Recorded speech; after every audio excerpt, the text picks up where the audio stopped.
ननद की शादी की उम्र में मॉडर्न सास ने की शादी। सुबह के करीब 10 बजे होते हैं। शिल्पा के घर के सामने एक बड़ी चमचमाती कार आकर रुकती है। कार से एक आदमी उतरता है और सामने गली में खड़ी पड़ोसन पूनम से शिल्पा के घर का पता पूछता है। क्या ये शिल्पा वर्मा का घर है जिनका निशा बैंक्वेट हॉल है?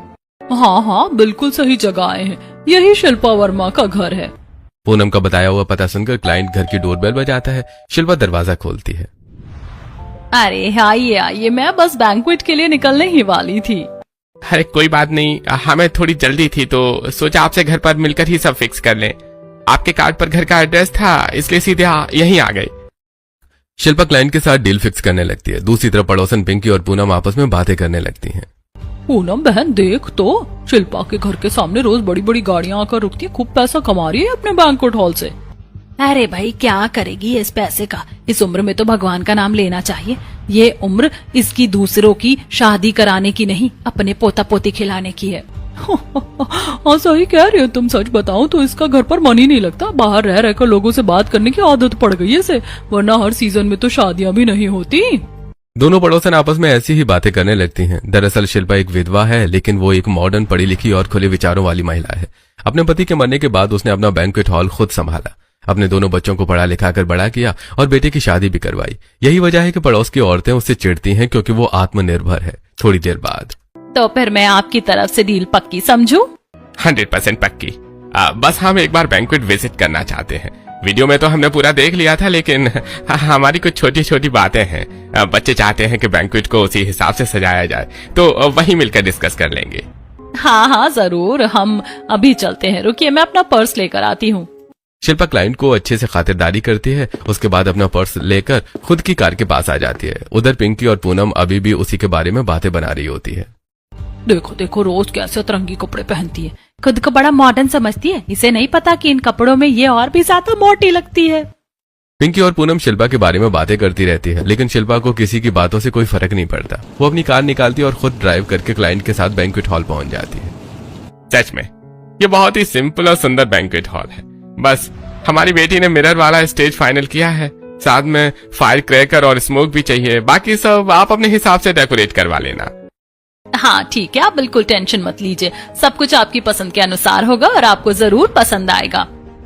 क्लाइंट शिल्पा को एडवांस पेमेंट करके वहां से चला जाता है। इसी तरह आज का दिन बीत जाता है। अगली सुबह उठिए, आज आपको ऑफिस नहीं जाना है क्या? देखिए 9 बजने वाले हैं। नितिन जैसे ही आंखें खोलता है उसकी नजर खिड़की पर पड़ती है। अरे वाह, बारिश हो रही है।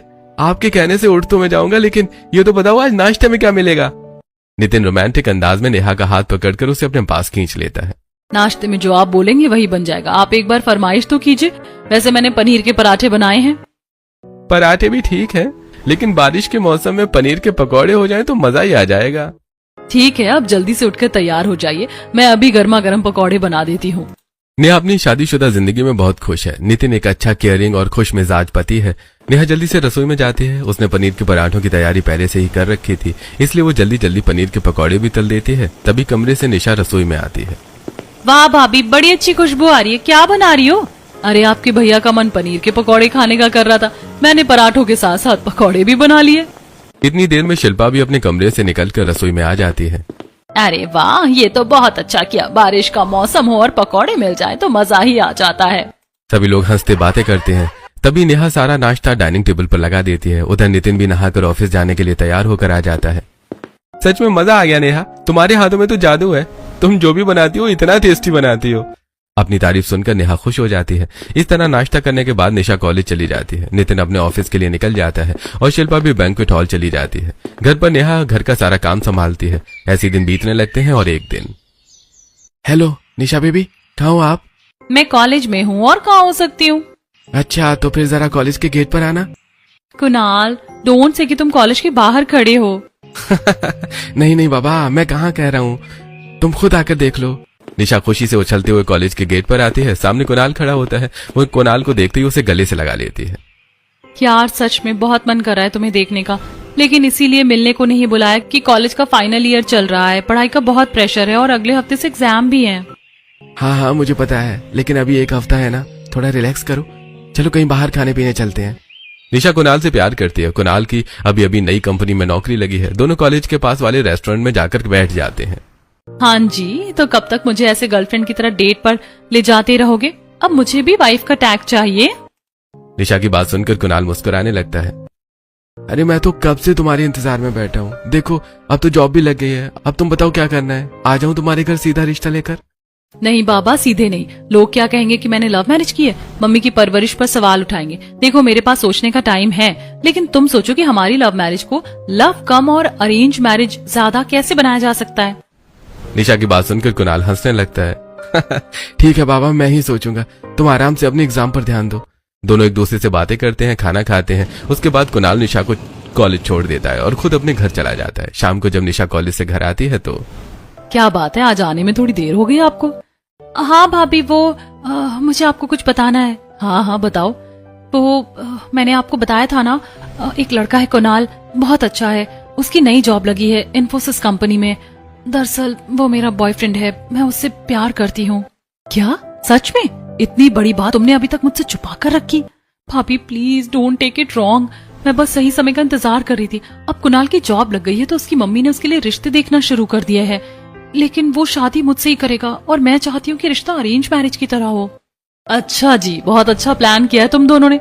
मतलब प्यार भी मिल जाए और लोगों को पता भी ना लगे। नेहा की बात सुनकर निशा शर्मा जाती है। इधर नेहा वापस अपने काम में लग जाती है। अगली सुबह सभी लोग नाश्ता कर रहे होते हैं। निशा बेटा, मैं कब तक अपने बैंक्वेट हॉल में दूसरों की शादियां कराती रहूंगी? अब तुम्हारी भी शादी की उम्र हो गई, तुम कहो तो तुम्हारे लिए रिश्ता देख लूं। इससे पहले कि निशा कुछ कह पाती तुरंत नेहा बोल पड़ती है। मम्मी जी, मेरी मम्मी ने एक रिश्ता बताया है। बहुत अच्छा लड़का है, इन्फोसिस कंपनी में है और बहुत अच्छा पैकेज ले रहा है। हमारी निशा के लिए खुद रिश्ता आया है। आप कहो तो एक बार लड़के वालों से मिल लेते हैं। भाभी मुझे अभी शादी नहीं करनी है। हाँ रिश्ता कर सकते हो, लेकिन मुझे अभी पढ़ना है। डोंट वरी, उन्हें कोई प्रॉब्लम नहीं है। आप जितना चाहो पढ़ सकती हो, समय भी ले सकती हो। ये सुनकर पूरा परिवार खुश हो जाता है। अरे भाई ऐसा रिश्ता कहाँ मिलेगा? मम्मी मैं तो कहता हूँ आप हाँ कर दो और कल ही लड़के वालों को बुला लो। नितिन की बात सुनकर निशा मन ही मन बहुत खुश हो जाती है। इधर शिल्पा भी रिश्ता देखने के लिए हाँ कर देती है। नेहा लड़के वालों से बात करवा देती है। इस तरह अगले दिन लड़के वाले आने वाले होते हैं। नेहा बेटा, सब कुछ अच्छा होना चाहिए। साफ सफाई और बाहर का जो भी सामान चाहिए मुझे लिखकर दे दो, मैं बाजार से ले आऊंगी। मम्मी जी वैसे तो सब चीजें हैं, लेकिन मैं सोच रही थी कि कुछ डेकोरेटिव आइटम भी ले आते हैं, अच्छा लगेगा। मैंने परसों ही एक बहुत अच्छी दुकान देखी थी जहाँ फ्लावर वास और बाकी डेकोरेटिव सामान बहुत अच्छा था। मैं वहीं से कुछ खरीद लाती हूँ। शिल्पा बाजार जाकर घर के लिए नए कारपेट, पर्दे, कुछ डेकोरेटिव पीस और थोड़ा सा क्रॉकरी का सामान खरीद लाती है। अगली सुबह लड़के वाले घर आ जाते हैं। निशा कुणाल को देखकर मुस्कुरा देती है। दोनों आमने सामने बैठे होते हैं। शिल्पा जी, हमें तो आपकी बेटी बहुत ज्यादा पसंद आई। अब आप बताइए हम इसे अपने घर की बहू कब बनाएं? देखिए वैसे तो निशा का फाइनल ईयर है, इसकी शादी का फैसला मैंने इसी पर छोड़ रखा है। निशा बेटा तुम बताओ क्या चाहती हो? वैसे तो मम्मी जो आपको ठीक लगे वही कर लीजिए, लेकिन मैं थोड़ा और पढ़ना चाहती हूँ, इसीलिए मुझे शादी के लिए थोड़ा समय चाहिए। कोई बात नहीं, हम अभी बात पक्की कर लेते हैं। शादी जब निशा बोलेगी तभी करेंगे। लो जी, जब लड़के और लड़की की इतनी अच्छी अंडरस्टैंडिंग बन गई है तो हम बीच में बोलने वाले कौन होते हैं? धर्मपाल की बात सुनकर सभी लोग हंसने लगते हैं। लो फिर आप सब लोग मुंह मीठा करो, आज से हम रिश्तेदार हुए। नेहा सभी का मुंह मीठा कराती है। इस तरह लड़के वाले रिश्ता पक्का करके वहां से चले जाते हैं। ऐसे दिन बीतने लगते हैं और एक दिन विनोद यार, मैं वापस इंडिया आ गया हूँ। तुझे पता है पंकज का रिश्ता तय हो गया है और अब मैं उसकी शादी करना चाहता हूँ। तेरी नजर में अगर कोई अच्छा सा बैंक्वेट हॉल हो तो मुझे जरूर बताना। अरे हाँ हाँ भाई जरूर, वहीं मिलते हैं फिर आज अपने पुराने वाले ठिकाने पर। मैं तो बड़े दिनों से तेरा इंतजार कर रहा था, वहीं बैठ कर सारी बातें कर लेंगे। विनोद की बातें सुनकर अमित मुस्कुरा देता है। दोनों फोन रख देते हैं। दरअसल अमित के 2 बच्चे हैं। बेटी की शादी वो पहले ही करा चुका है और वो विदेश में ही सेटल्ड है। अब बेटे पंकज की शादी के लिए वो वापस इंडिया आया है। उसकी पत्नी का कुछ साल पहले निधन हो चुका है। थोड़ी देर बाद दोनों दोस्त अपनी पुरानी चाय की टपरी पर मिलते हैं। यार ऐसा लग रहा है जैसे कुछ भी नहीं बदला, वही पुरानी यादें ताजा हो गई। अरे भाई सब कुछ बदल गया है। पहले यहाँ बैठकर हम अपनी शादी की बातें करते थे और आज अपने बच्चों की शादी की सोच रहे हैं।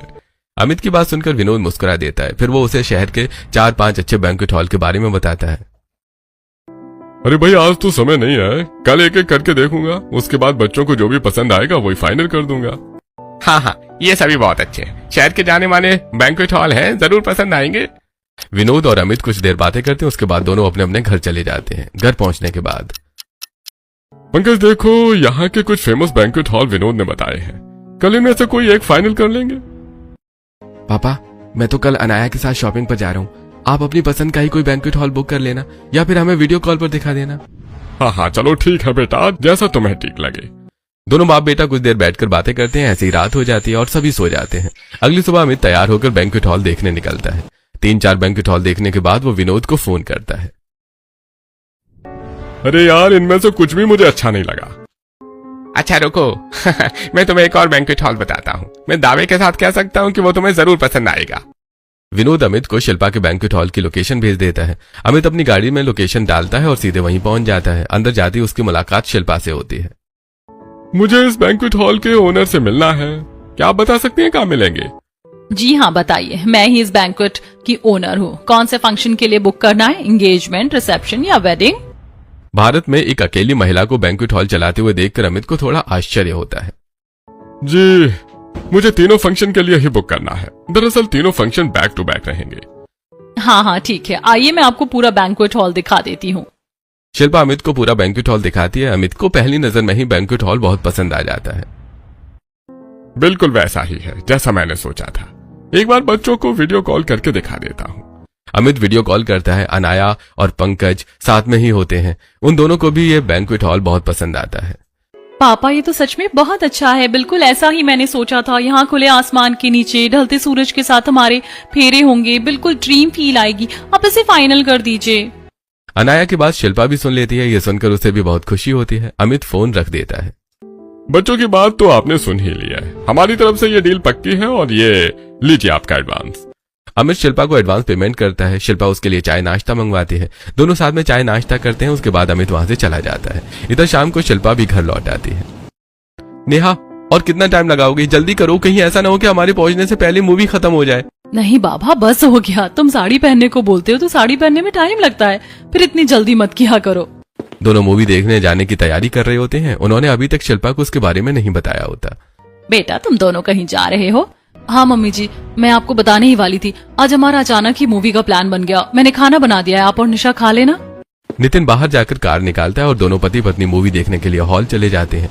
शिल्पा अपने कमरे में जाकर फ्रेश होती है। उसके बाद वो निशा के कमरे में आती है।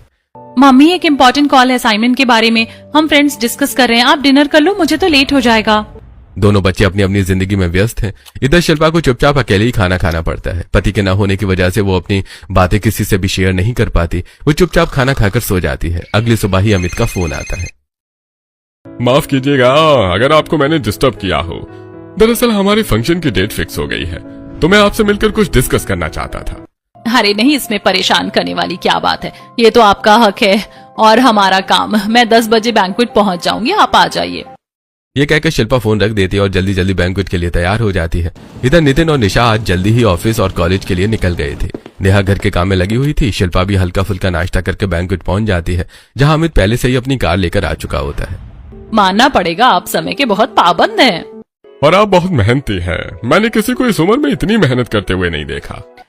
मेहनत तो जिंदगी सिखा देती है। आज से 10 साल पहले मेरे पति का देहांत हो गया था, तब से मैं ये सब अकेले संभाल रही हूँ। ये सुनकर अमित को झटका लगता है। शिल्पा अमित को अंदर लेकर आती है। हाँ तो बताइए, आपको क्या डिस्कस करना था? दरअसल अगले हफ्ते लगातार 3 दिन हमारे फंक्शन होंगे। ये कुछ फोटोज और वीडियोस हैं। बच्चे चाहते हैं कि एंगेजमेंट के समय ये सब LED पर चले। अरे ये तो बिल्कुल नॉर्मल है, सब हो जाएगा, आप ज्यादा टेंशन मत लीजिए। दोनों बैठकर सारी बातें डिस्कस कर लेते हैं। तभी पंकज का फोन आता है। अरे पापा, कहाँ हो आप? हमारी तो सारी शॉपिंग हो गई, लेकिन आपने अभी तक कुछ भी नहीं खरीदा। शादी में पुराने कपड़े पहनने का इरादा है क्या? पंकज की बात सुनकर अमित हंसने लगता है। अरे नहीं भाई, मेरी टेंशन मत लो, अपने कपड़े मैं खुद खरीद दूंगा, तुम बस अपना देख लो, कुछ रह नहीं जाना चाहिए। पंकज से बात करके अमित फोन रख देता है। बहुत समझदार बेटा है आपका काफी ख्याल रखता है। बच्चे तो ख्याल रखते ही हैं, लेकिन जो ख्याल हम सफर रख सकता है वैसा कोई नहीं रख सकता। क्या मतलब? मैं कुछ समझी नहीं। बिल्कुल वैसे ही जैसे आपके पति नहीं है, मेरी पत्नी भी नहीं है। अमित की बात सुनकर शिल्पा कुछ पल के लिए भावुक हो जाती है। जब से वो गई है मैं खुद के लिए कुछ करना जैसे भूल ही गया हूँ। और आपको तो पता ही है, आदमियों को शॉपिंग की कहाँ इतनी समझ होती है। जो सामने आता है वही खरीद लेता हूँ। उसकी पसंद बहुत अच्छी थी। वैसे अगर आपको मार्केट जाना है तो मुझे भी मार्केट में कुछ काम है, हम दोनों साथ में शॉपिंग चले, मैं आपकी मदद कर दूंगी, शायद आपको मेरी पसंद अच्छी लगे। अरे सच में, ये तो आपकी बहुत मेहरबानी होगी। दोनों शॉपिंग के लिए चले जाते हैं। शिल्पा अपनी पसंद से अमित को कपड़े दिलवाती है। तभी दुकान पर पड़ोसी राजेश उन्हें साथ में देख लेता है। शॉपिंग तो हो गई भाई, आपको और कुछ लेना है? नहीं नहीं, मुझे कुछ ज्यादा जरूरी नहीं था, बस सोचा आपकी भी मदद हो जाएगी। हाँ चलो, ये तो बहुत अच्छा सोचा आपने। वैसे मुझे बहुत भूख लग गई है, चलिए कुछ खाना खा लेते हैं। आपको यहाँ कोई अच्छा सा रेस्टोरेंट पता है? हाँ हाँ बिल्कुल, इतने सालों से यहाँ काम कर रही हूँ तो आसपास की सभी जगहों को अच्छे से जान गई हूँ। दोनों एक फैमिली रेस्टोरेंट में पहुंचते हैं और साथ में खाना खाते हैं। जैसे ही दोनों रेस्टोरेंट से बाहर निकलते हैं, उधर पूनम अपनी बहू निकिता के साथ बाजार में कुछ सामान खरीदने आती है। अरे निकिता देख तो, ये तो अपनी पड़ोसन शिल्पा है ना। हाँ मम्मी, शिल्पा आंटी ही है, लेकिन ये कहाँ घूम रही हैं और इनके साथ एक कौन आदमी है? अरे पता नहीं भैया, क्या चक्कर चला रही है, वैसे भी पूरा दिन घर से बाहर रहती है, किसी को क्या पता क्या कर रही है। वैसे तो शिल्पा का काम क्लाइंट के साथ डील करना है, लेकिन फिर भी पड़ोस की औरतें उसके बारे में हमेशा गलत ही सोचती हैं। इधर पूनम और निकिता अपने घर लौट आती है। शिल्पा भी बैंक्वेट से घर आ जाती है और अमित अपने घर चला जाता है। ऐसे ही दिन बीतने लगते हैं। एक दिन पड़ोसन पूनम अपनी बालकनी में बैठी होती है, तभी पड़ोसन पिंकी अपनी बालकनी में आती है। अरे पिंकी बहन, यहीं आ जा, देख कितना अच्छा मौसम हो रहा है। निकिता बेटा, पिंकी के लिए भी एक कप चाय बना लो। निकिता रसोई में जाकर चाय बनाने लगती है। पिंकी पूनम के घर आती है और दोनों पड़ोसन बालकनी में बैठकर बातें करने लगती हैं। इधर नेहा बालकनी से कपड़े उतारने आती है।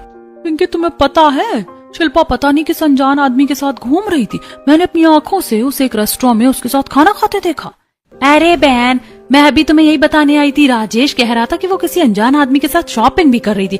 हमें तो ऐसा लगता है कि बेटी की शादी की उम्र में ये अपनी ही शादी के सपने देख रही है।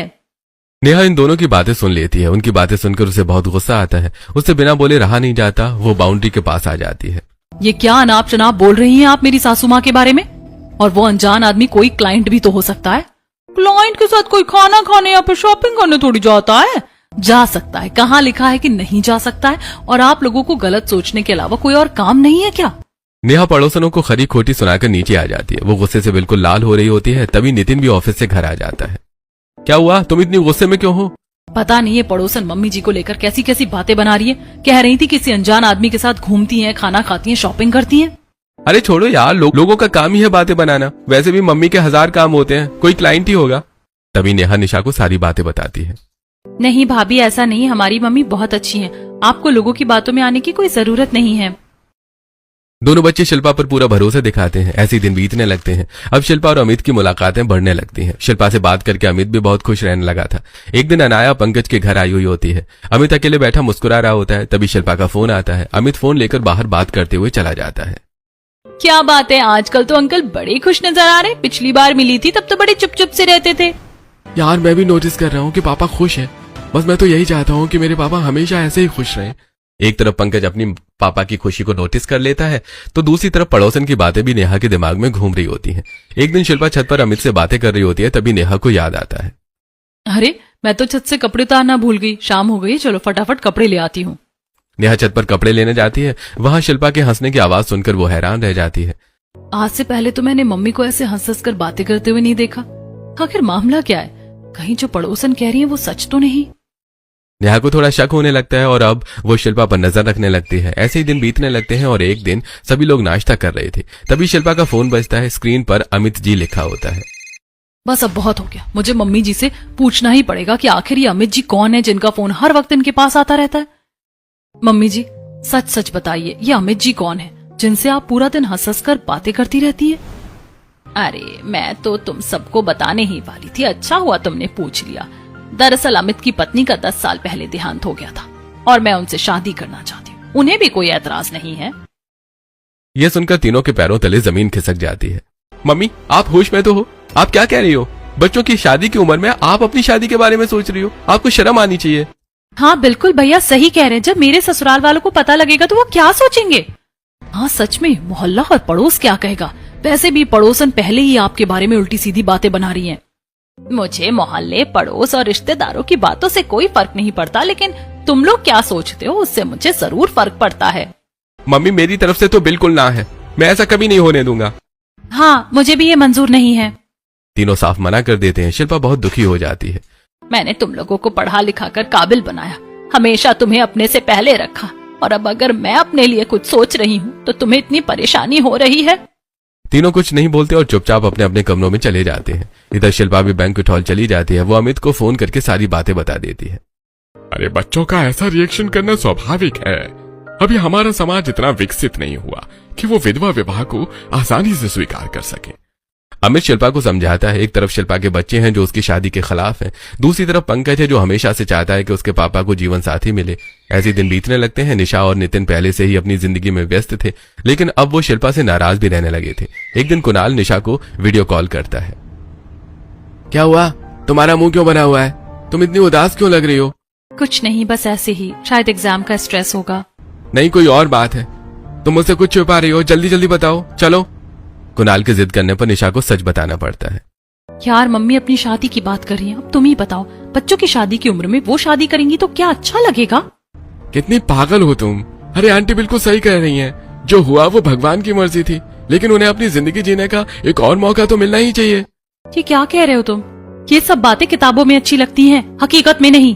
कुणाल निशा को बहुत समझाने की कोशिश करता है, लेकिन वो उसकी एक भी बात नहीं मानती। कुछ देर बातें करने के बाद दोनों फोन रख देते हैं। ऐसे ही दिन बीतने लगते हैं। इधर नेहा, निशा, नितिन सब लोग शिल्पा से नाराज हैं और उससे बात भी नहीं करते। एक दिन, नेहा बेटा जल्दी डिनर लगा दो, मुझे भूख लगी है। नेहा शिल्पा के लिए खाना टेबल पर रख देती है, लेकिन बाकी तीनों अपने अपने कमरों में ही खाना खाते हैं। तुम लोग यहीं बैठकर खाना खा लो, मैं ही उठकर चली जाऊंगी। अपने बच्चों के इस व्यवहार से शिल्पा बहुत उदास हो जाती है। तीनों न उससे ठीक से बात करते हैं और न ही उसका हाल पूछते हैं। ऐसे ही दिन बीतने लगते हैं और शिल्पा चुप चुप रहने लगती है। एक दिन, नितिन तुम कितने लापरवाह हो, मेरा बर्थडे आने वाला है, ना कोई सेलिब्रेशन का सोचा है और ना ही कोई गिफ्ट, उल्टा मुझे ही तुम्हें याद दिलाना पड़ रहा है। यार मुझे याद है, लेकिन हर बार तुम्हें प्री बर्थडे सेलिब्रेशन चाहिए होता है, इसलिए मैंने पहले से ही कैंडल लाइट डिनर बुक कर रखा है। अब तुम फटाफट तैयार हो जाओ, आज की ही बुकिंग है। यह सुनकर नेहा बहुत खुश हो जाती है। वो जल्दी जल्दी तैयार हो जाती है। दोनों शिल्पा को बिना कुछ बताए कैंडल लाइट डिनर के लिए निकल जाते हैं। जैसे ही दोनों रेस्टोरेंट पहुंचते हैं, उनकी टेबल बहुत खूबसूरती से सजाई हुई होती है। दोनों बैठकर खाना खाने लगते हैं। तभी उनकी नजर पास वाली टेबल पर पड़ती है, जहां एक बुजुर्ग दंपत्ति बैठे थे। दोनों एक दूसरे का बहुत प्यार से ख्याल रख रहे होते हैं। देखो कितना प्यार है इन दोनों में, इस उम्र में भी अंकल आंटी का इतना ख्याल रख रहे हैं। सोचो हमारी उम्र में हमारा क्या हाल होगा। हाँ, मैं भी यही सोच रहा हूँ, लेकिन डोंट वरी डार्लिंग, मैं भी तुम्हारा ऐसे ही ख्याल रखूंगा। यह कहकर नितिन सोच में पड़ जाता है। मम्मी को भी तो पापा की जरूरत होती होगी, उनका भी मन करता होगा कि कोई उनके साथ बाहर जाए, उनका ख्याल रखे। दूसरी तरफ नेहा भी यही सोचने लगती है।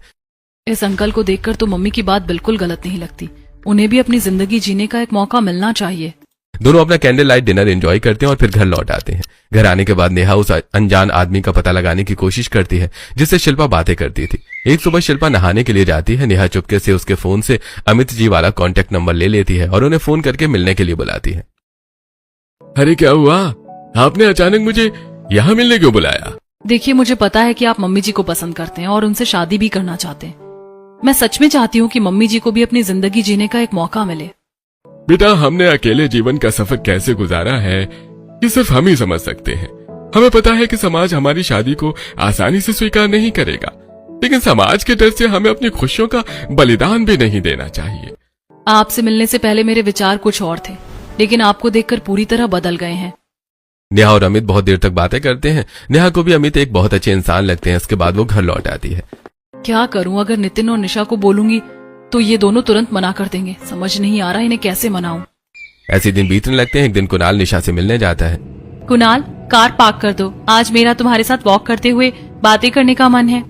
कोई बात नहीं बेबी, जैसे आपको अच्छा लगे, मैं तो वैसे ही हमेशा तैयार हूँ। कुणाल कार पार्क कर देता है। दोनों पार्क में टहलते हैं। उसके बाद एक सुनसान सड़क की तरफ निकल जाते हैं। तभी उनकी नजर सामने हो रहे एक झगड़े पर पड़ती है। अरे तुम लोगों को क्या लगता है मेरे पास कुछ नहीं है? यह घर दौलत सब मेरी है और ये तुम्हारी माँ बाद में है मेरी पहली पत्नी है। खबरदार इसे कुछ कहा तो। रामपाल का बेटा और बहू उसकी पत्नी कमला से बहस कर रहे होते हैं। रामपाल अपनी पत्नी के समर्थन में खड़ा हो जाता है। अभी इसका पति जिंदा है, ये मत भूलो कि तुम लोगों को मैंने ही पाल पोस कर बड़ा किया। निकल जाओ मेरे घर से, मेरी प्रॉपर्टी में तुम्हारी कोई हिस्सा नहीं है। रामपाल अपने बेटे बहू को घर से बाहर निकाल देता है। ये सब देखकर निशा बोल पड़ती है। बिल्कुल सही किया अंकल ने, ऐसा ही करना चाहिए। निशा की बात सुनकर कुणाल उसकी तरफ देखता है। अच्छा, ऐसा ही करना चाहिए। आंटी के साथ तो अंकल खड़े हैं और तुम लोग क्या कर रहे हो? तुम तो अपनी मम्मी का साथ ही नहीं दे रहे। कुणाल की बात सुनकर निशा शर्मिंदा हो जाती है। तुम सही कह रहे हो, हमें मम्मी का साथ देना चाहिए। बिल्कुल, उन्हें भी अपनी जिंदगी जीने का पूरा हक है। अब जब उन्हें ये मौका मिला है तो हम कौन होते हैं उनसे ये मौका छीनने वाले। कुणाल की बात निशा को अच्छी तरह समझ आ जाती है। इधर जब से नितिन ने कैंडल लाइट डिनर के दौरान उस बुजुर्ग दंपत्ति को देखा था, वो भी लगातार इसी बारे में सोच रहा था। उसी शाम जब सभी लोग एक साथ बैठे होते हैं, प्लीज आप दोनों गुस्सा मत करना, लेकिन मैं उन अमित जी से मिली हूँ जिनसे मम्मी जी शादी करना चाहती हैं। यकीन मानो वो बहुत अच्छे इंसान हैं। उनके साथ मम्मी जी बहुत खुश रहेंगी। नेहा की बात सुनकर दोनों भाई बहन एक दूसरे की तरफ देखने लगते हैं। तभी निशा भी कुणाल से हुई सारी बातें उन्हें बता देती है। हाँ बिल्कुल, मैंने भी सोचा कि मम्मी कितनी उदास रहती हैं। हम अपनी अपनी जिंदगी में इतने व्यस्त हो गए हैं कि हमने कभी मम्मी के बारे में सोचा ही नहीं। अब हमें उनसे ये मौका नहीं छीनना चाहिए। हाँ बिल्कुल, आप सही कह रहे हो। चलो फिर तय रहा, हम तीनों मिलकर मम्मी और अमित जी की शादी कराएंगे और ये उनके लिए एक सरप्राइज होगा। तीनों मिलकर चुपचाप शिल्पा की शादी की तैयारियां करने लगते हैं। वो बैंक्वेट हॉल में अमित और उनके परिवार को भी बुला लेते हैं। आखिरकार शादी का दिन आ जाता है। उधर पंकज और अनाया अमित की दूसरी शादी को लेकर बहुत खुश होते हैं। पंकज, मैं हमेशा से सोचती थी कि हम दोनों तो साथ में कितने खुश रहते, लेकिन अंकल कैसे अकेले रहते होंगे। सच में आज मैं तुमसे बहुत खुश हूँ क्योंकि अंकल को भी उनका जीवन साथी मिल गया है। हाँ, मैं हमेशा चाहता था कि मेरी शादी से पहले पापा को भी कोई हमसफर मिल जाए। थोड़ी देर बाद अमित छोटी सी बारात लेकर बैंक्वेट हॉल पहुंच जाते हैं। इधर नितिन, नेहा और निशा ने सभी पड़ोसियों को भी बुलाया होता है। सभी लोग बैंक्वेट हॉल पहुंच जाते हैं, लेकिन शिल्पा को अभी तक कुछ भी समझ नहीं आता। कोई मुझे बताएगा कि यहाँ किसकी शादी की तैयारी हो रही है? मम्मी जी, शादी की तैयारी तो हो रही है, लेकिन किसी और की नहीं, आपकी शादी की। ये सुनकर शिल्पा की आंखें भर आती हैं। क्या सच में मेरी शादी? तुम लोग मुझसे नाराज नहीं हो? तुम्हें कोई ऐतराज नहीं है? नहीं मम्मी, बिल्कुल नहीं। हमसे बहुत बड़ी गलती हो गई थी और हमें अपनी हरकतों पर शर्मिंदगी है। अब हम अपनी गलती सुधारना चाहते हैं। हाँ मम्मी, पहले आपकी शादी होगी, उसके बाद ही मैं शादी करूंगी। अपने बच्चों की बातें सुनकर शिल्पा बहुत खुश हो जाती है। मम्मी जी जल्दी करो, आपके पास ज्यादा समय नहीं है। आपकी शादी में सिर्फ 2 घंटे बचे। आपको तैयार भी होना है। चलिए हमारे साथ, आज हम आपको रेडी करेंगे। नेहा और निशा शिल्पा को अपने साथ लेकर कमरे में चली जाती है। फिर दोनों मिलकर शिल्पा को तैयार करती हैं। तैयार होते समय अपनी बेटी और बहू का प्यार देखकर शिल्पा भावुक हो जाती है। कुछ देर बाद शिल्पा एक सुंदर लाल साड़ी में सजकर बाहर आती है। स्टेज पर जैसे ही लोग शिल्पा और अमित को साथ देखते हैं तो अरे देखो, हमारा अंदाजा बिल्कुल सही निकला। कल तक उसी आदमी के साथ घूम रही थी और आज उसी से शादी कर रही है। उनके पास ही पड़ोस की एक लड़की दिव्या खड़ी होती है। चाची, इसमें गलत क्या है? मैंने शिल्पा आंटी का संघर्ष देखा है। उन्होंने अकेले सब कुछ संभाला, अपने दोनों बच्चों को काबिल बनाया। अब जब जिंदगी उन्हें दोबारा खुश रहने का मौका दे रही है तो उन्हें अपनी जिंदगी जीने का पूरा हक है। दिव्या की बात सुनकर पड़ोसने चुप हो जाती हैं। इस तरह नेहा अपनी मॉडर्न सास शिल्पा की शादी अमित से हंसी खुशी करवा देती है। पूरा परिवार बहुत खुश होता है। शिल्पा भी अपनी नई शादीशुदा जिंदगी में खुशी खुशी रहने लगती है।